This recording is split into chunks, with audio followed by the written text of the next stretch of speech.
Let's start with this. I'm just wondering, in light of the comments from the tourism industry representatives, how opposed they are to room and rental car levies, does that change your mind at all in terms of your thinking about considering something like that? Well, it was part of the proposal that was brought in. I haven't looked at the proposal at this point when we look at it, but we'll look at all options. So obviously, their views will be part of that consideration.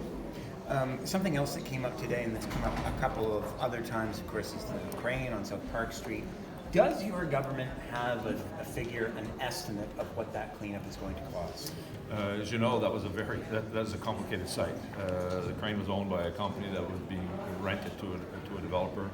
Collapsed on another development project. We ended up with a number of businesses in and around which are closed. The crane was very precarious the way it was hanging there. So we went in. We needed to get the appropriate people on site to look at the indemnification of what we could do so they could feel protected. That's what we did. As we continue to evolve, we'll continue to recognize the price and let people know what that is. But that is ever changing, and we'll be looking at how do we best collect that back. Because we'll be going back after those who have the ability to pay it. Have you seen an estimate? I haven't personally, no. Is there a ballpark? The issue for us was really about public safety. We couldn't just say, well, it's too much, we're not doing it, and leave everyone sitting there. So we had to go in and look at, we had to go get the appropriate cranes on site. There's only a couple of them that were in the province that have the capacity to be able to do that. We then went in, and part of that was in order for us to get a full estimate on what that would be, we've gone in and done an x-ray of that building. Prior to doing any work on it, when we come off, we'll have to do another x-ray to see if there's any damage during the process of removing the crane. All of that will be added, but we will be going back after the people who have the ability to pay. How far away are you from getting an estimate? Well, the work is still ongoing. The work is, the crane is not off yet. It'll be closer as we get closer to that final cleanup, and at the same time then we can go in and do a final x-ray to determine if there's been any change in that building. What conversations has the government had with either Mr. Ferris or the owner of the crane company about whether or not they've got the cash to cover that bill when the time comes for you to try to collect? I've had no conversations with them. Whether TIR has a point, I don't know. The issue for us was ensure that it was the companies that were coming in to do the work is who needed to be indemnified to ensure that when they came on that site that they would be protected themselves because this is such a rare instance for them. So we made the decision to do so, and we'll be going back after the others who are responsible. So just in broad strokes, what are we paying to have done? So we had to go in and we had a couple things. We had to go in and look at the site. We had to do an ultrasound of the site prior to any work being done on it because we needed a baseline. We then are going in with an engineering firm that was strapping that crane to the building, and then it would begin to be removed piece by piece by the crane company and with other support. As it gets down and taken down, then we go out and do another ultrasound of this building to make sure nothing has changed in that process. But with the issue, we needed to get that crane off of that building, and in order to do so, we had to make sure we get the appropriate baseline of what damage was already happening. Right, but I guess what I'm trying to get at is what's our job as a province compared to what the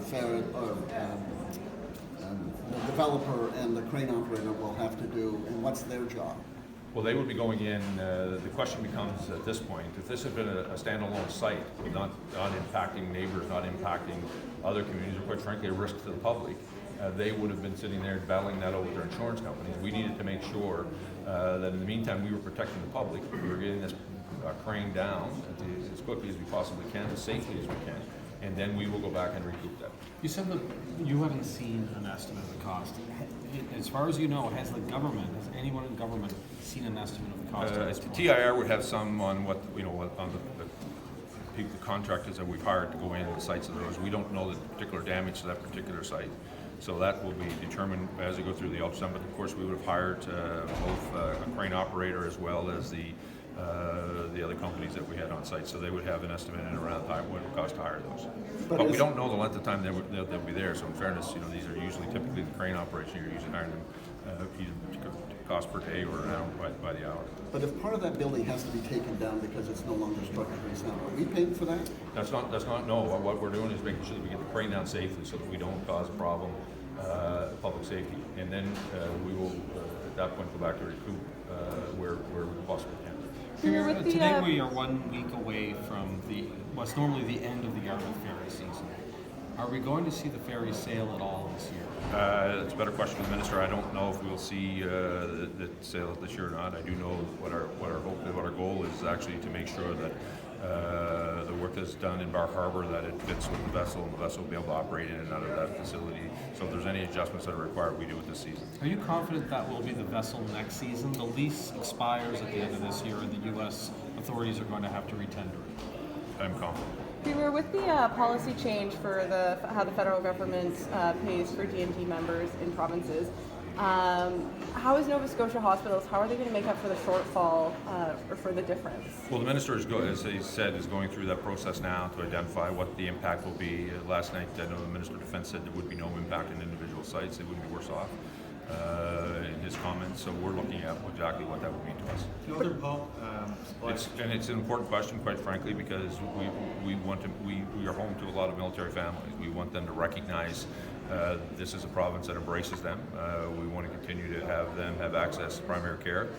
One of our challenges faced with, unrelated to that particular one, is military families getting access to primary care as they come in. All of those things are important parts of how we continue to embrace them in this province. The military families, from one end of the province to the other, and all three branches are a critical component to the province. Now, if the federal government, though, is paying less per person, like I don't understand how that won't affect hospitals. So I don't know the details of it. The minister is looking at that. So we're going back and asking what is the clarification, what does that look like? No other but the minister is dealing with that. No other pulp supplies, paper to China. Will that be an item on the agenda in your visit to China? Typically, no, it wouldn't be because it's typically won't be in Beijing. I have gone before with Northern Pulp to look at the impact of very clearly when I went over during this process back in 2013-14 and made it clear to Paper Excellence we were committed to cleaning up Oat Harbor and we are committed to cleaning up Oat Harbor. They need to understand that very clearly. But what we've been doing in the marketplace, particularly a lot of seafoods, lobster, sea cucumber, we've seen tremendous growth. We've also seen tremendous growth in tourism, low-pound tourism, Chinese families coming in here. Our largest cohort of international students, about 41, 42% are from China. We're going to grow that, and that's the market we've been working on, and we're on the final stages of looking at how can we get a direct flight into it.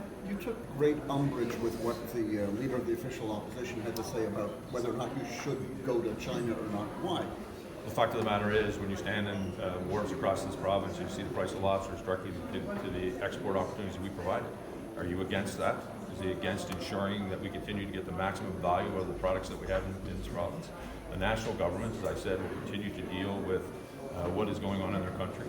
Our export to the U.S., we export into Europe, and we export into the China market. That is making a difference in coastal communities from one end of this province to the other, and it's making a difference in the lives of Nova Scotians, and that is the job of the Premier, is to continue to go out and promote, and for anyone to suggest that we should ignore one of the largest markets out there simply just doesn't understand the issue.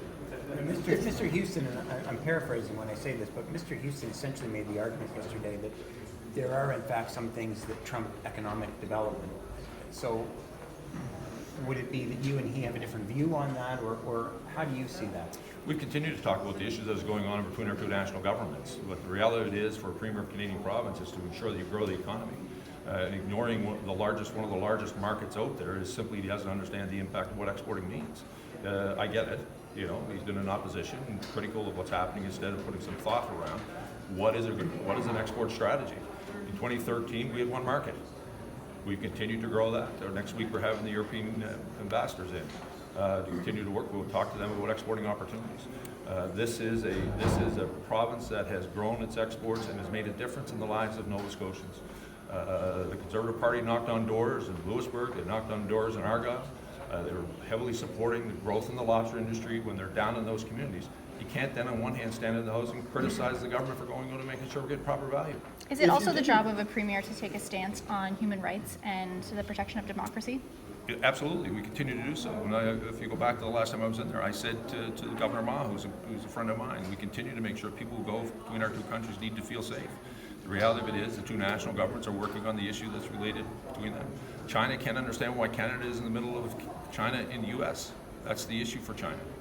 Why is Canada in the middle of a fight between the President of the United States and China? That's the reality for them. We continue, though, to make sure that they understand the importance that we play on democracy. At the same time, welcoming more of their children to come get educated in the province, welcoming more of their tourists to come here, and making sure that the world-class products that we have go into a marketplace that gets the value that impacts those families and communities in Nova Scotia and grow the economy. Population is at an all-time high. We're getting younger for the first time since 1964. We're getting younger. That's the year I was born. For the first time, we're getting younger. Last question. I'm not getting any younger, but sure.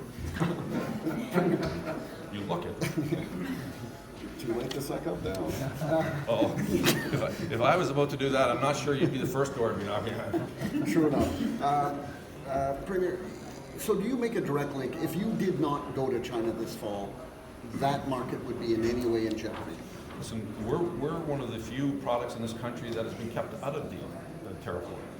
Ask the Saskatchewan farmers, ask the Alberta beef producers, ask the pork producers in Quebec whether or not they're better off today than they were a while ago. Of course, we're going in to continue to build on a relationship, continue to make sure and support the national government. It works with not only the Chinese government, with their neighbors to the south, and when it comes to challenges that we disagree on, things, quite frankly, that are happening in human rights in the U.S.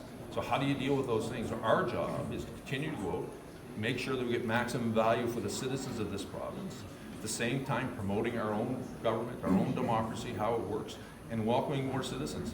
I said to you yesterday, the issue in Hong Kong is because those young people have seen a taste of democracy. What we need to continue to do as we continue to build a relationship is welcome more of their sons and daughters to this province for post-secondary education, as tourists, as business owners, to know what it's like to live inside of Canada and inside of Nova Scotia. Thank you so much. In any of your 8 trips, Premier, The last time I was there, I raised the issue and I said to Governor Mao, when our citizens commit, reference to those 2 Canadians who were detained, and quite frankly, the Chinese companies contained from Huawei's contained here. Our citizens need the ability to be able to move to and from inside of our respective provinces. He's the governor of the largest province that we deal with. These are important steps, but at the same time, we need to continue in economic and business trade and provide an opportunity to grow economically in this province.